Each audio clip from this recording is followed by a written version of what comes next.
스칸디나비아인들이 아메리카로 이동한 의미. 아메리카 사회와 유라시아 사회는 적어도 지난 1만 3천 년 동안 따로따로 발전하다가 지난 1000년 사이에 마침내 충돌했다. 그때까지 구대륙 사회와 신대륙 사회의 접촉은 베링 해협 양쪽의 수렵 채집민들 사이에서 이루어진 접촉이 전부였다. 베링 해협에서는 알래스카에 살던 소규모의 이누이트족이 해협 건너편의 시베리아 해안에 정착했다. 아메리카 원주민이 유라시아로 이주한 경우는 그것뿐이었다. 유라시아인들이 아메리카로 이주한 사건 중에서 기록으로 남아있는 최초의 사건은 북극과 북극권 이남에 살던 스칸디나비아인들이 이동한 일이다. 스칸디나비아인들은 AD 874년에 노르웨이로부터 아이슬란드로 이주했고 AD 986년 아이슬란드로부터 그린란드로 다시 이주했으며 마지막 1000년에서 1350년에 그린란드로부터 북아메리카 동북부 해안에 자주 출몰했다. 남북 아메리카를 통틀어 스칸디나비아인들이 남긴 유일한 고고학적 유적은 뉴펀들랜드에서 발견된 것이다. 스칸디나비아인들의 여러 전설에서 빈란드라 부르는 지역이 바로 그곳인 듯 하지만 이들 전설에 의하면 스칸디나비아인들은 그보다 북쪽에 있는 레브라도 반도 및 베핀섬 해안에도 상륙했다고 한다. 아이슬란드의 기후에서는 목축과 지극히 제한적인 농업이 가능했고 면적도 지금까지 그곳에 남아있는 스칸디나비아 인구를 뒷받침할 수 있을 만큼 충분히 넓었다. 그러나 그린란드의 대부분 지역은 만년빙으로 덮여 있으며 가장 온화한 두 지역인 피오르드 해안도 스칸디나비아식 식량을 생산하기에는 적합하지 않았다. 그래서 그린란드의 스칸디나비아 인구는 수천 명을 넘지 못했다.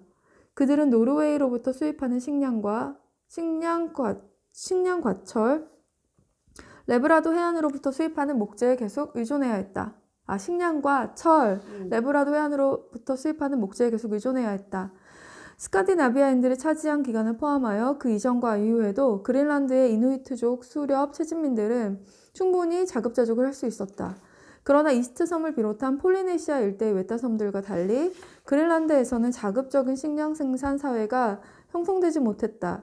그리고 아이슬란드와 노르웨이 인구도 규모가 너무 작고 빈곤했기 때문에 그린란드의 스칸디나비아 인구를 계속 지원하기에는 역부족이었다. 13세기에 단기 빙하기가 시작되면서 북대서양 일대는 더 추워졌다. 결과적으로 그린란드의 식량 생산은 더욱 어려워졌으며 노르웨이나 아이슬란드의 스칸디나비아인들이 그린란드를 방문하는 일도 마찬가지였다. 그린란드인들이 마지막으로 유럽인과 접촉한 것은 1410년 항로를 벗어난 아이슬란드의 배 한 척이 그린란드에 도착했을 때였다. 그리고 1577년 드디어 유럽인들이 다시 그린란드를 방문하기 시작했을 때 그곳의 스칸디나비아인들은 15세기에 이미 아무런 기록도 남기지 않고 사라져 더 이상 존재하지 않았다. 그러나 AD 986년에서 1410년에 스칸디나비아인들이 갖고 있던 선박 기술을 감안한다면 북아메리카 해안은 사실상 노르웨이에서 직접 건너갈 수 없는 거리에 있었다. 따라서 북아메리카 해안을 방문한 스칸디나비아인들은 겨우 300km 남짓한 데이비스해협 건너편의 그린란드에 살던 사람들이었다. 그러나 이처럼 근근히 살아가던 소수의 인구가 남북 아메리카를 탐험하고 정복하여 그곳에 정착할 가능성은 전무한 형편이었다. 뉴펀들랜드에 존재하는 유일한 스칸디나비아 유적지도 사실은 수십 명 정도가 몇 년 동안 사용했던 월동령 주둔지에 불과하다. 스칸디나비아 전설에 의하면 스크렐링이라는 사람들이 빈란드의 주둔지를 공격했다고 하는데 그들은 아마 뉴펀들랜드의 인디언이나 도싯 에스키모였을 것이다. 그린란드의 스칸디나비아인들은 중세 유럽이 가장 멀리 파견한 전초부대였고 그들이 겪은 운명은 고고학에서 아직 신비로운 수수께끼로 남아있다. 그린란드 최후의 스칸디나비아인들은 과연 굶어 죽었을까? 배를 타고 떠났을까? 에스키모들과 결혼했을까? 아니면 질병이나 에스키모의 화살에 쓰러졌을까? 직접적인 원인에 대한 이 같은 의문들은 아직 밝혀지지 않았지만 스칸디나비아인들이 그린란드와 아메리카를 식민지화하지 못한 궁극적인 이유들은 매우 분명하다. 그들이 실패한 까닭은 결국 그들의 발원지인 노르웨이와 목표지인 그린란드, 뉴펀들랜드 및 시대 AD 984년에서 1410년의 문제로 인해 유럽이 가지고 있던 식량 기술, 식량 생산, 기술, 정치 조직 등의 잠재적 이점이 제대로 발휘할 수 없었기 때문이다. 식량 생산이 활발하지 못한 높은 위도에서는 몇몇 스칸디나비아인들이 가진 철기도 에스키모나 인디언 수렵 채집민들이 돌과 뼈로 나무로 만든 도구의 상대가 될 수 없었다. 북극 지방에서의 생존 기술에 대해서는 에스키모나 인디언들이 세계 최고의 전문가들이었다. 더구나 그 스칸디나비아인들은 유럽에서도 비교적 빈곤한 국가로부터 그나마 약소한 지원밖에 받지 못하고 있었기 때문이다. 유라시아인들의 남아메리카 식민정책. 남북 아메리카를 식민지화하려는 유라시아인들의 두 번째 시도가 성공을 거둔 까닭은 발원지, 목표지, 위도, 시대 등에 있어서 유럽의 잠재적 이점이 제대로 발휘할 수 있었기 때문이었다. 노르웨이와 달리 스페인은 탐험을 지원하고 식민지에 뒷돈을 댈 수 있을 만큼 부유하고 인구가 많은 나라였다. 남북 아메리카의 스페인 소유지는 식량 생산에 매우 적합한 아열대 지방이었다. 처음에는 주로 아메리카산 농작물을 재배했지만 유라시아의 가축, 특히 소와 말도 함께 키웠다. 스페인이 대서양 건너편의 식민지를 개척하기 시작한 것은 1492년부터였고 15세기에는 항해술, 돛, 선박 설계 등 구대륙의 여러 사회가 발전시킨 기술들을 결합한 유럽의 해양 선박 기술이 급속히 발전한 시대였다. 따라서 스페인에서 건조되고 있던 스페인인들이 선원으로 배치된 이 배들은 서인도 제도에도 얼마든지 갈 수 있었다.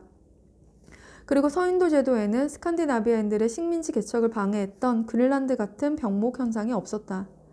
스페인이 신대륙의 식민지를 개척하자 곧 유럽의 대여섯 국가가 동참했다.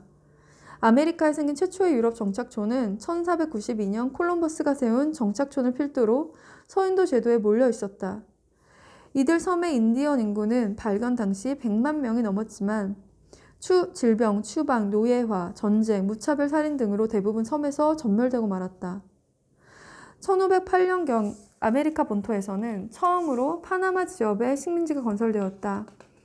그 이후 본토의 대제국이었던 아즈텍과 잉카가 정복되었는데 각각 1519년에서 1520년과 1532년에서 1533년의 일이었다. 두 경우 모두 유럽인들이 퍼뜨린 유행병, 아마 천연두가 중요한 역할을 했다. 황제들을 포함하여 전체 인구의 많은 부분이 그 병으로 죽었고 나머지 말을 탄 스페인인들이 처리했다. 비록 숫자는 적었지만 군사적으로 압도적인 우월성을 지녔으며 아울러 원주민들의 분열 상태를 교묘히 이용하는 정적 기술을 갖추고 있었기 때문이다. 16세기와 17세기에는 중앙아메리카와 남아메리카 북부에 남아있던 원주민 국가들마저 유럽에 정복당했다. 북아메리카에서 가장 발전된 원주민 사회는 미국 동남부와 미시시피강 유역에 자리하고 있었는데 이들 사회를 파멸로 이끈 것은 주로 유럽의 초기 탐험가들에 의해 전파되어 그들보다 앞서 전진한 각종 병원균이었다. 유럽인들이 남북 아메리카 각지로 퍼져나갈 때 대평원의 만단족이나 북극지방의 세들러 뮤트 에스키모 등 수많은 원주민 사회가 역시 질병 때문에 파멸을 맞이했다. 그리고 질병으로도 멸족하지 않을 만큼 인구가 많았던 원주민 사회는 아즈텍이나 잉카와 똑같은 방법, 즉 차츰 유럽의 직업군인과 그들의 원주민 동맹 세력이 참여하기 시작한 전면전을 통하여 파괴되었다. 이 군인들의 배후에 있었던 것은 처음에는 유럽에 있는 조국의 정치 조직이었고 그 다음에는 신대륙에 설치된 유럽 식민지 정부의 정치 조직, 그리고 마지막으로 그 식민지 정부를 계승한 독립적인 신유럽 국가들의 정치 조직이었다. 비교적 작은 원주민 사회는 일반인들이 자행한 소규모의 습격이나 살인을 통해 간단히 파괴되었다.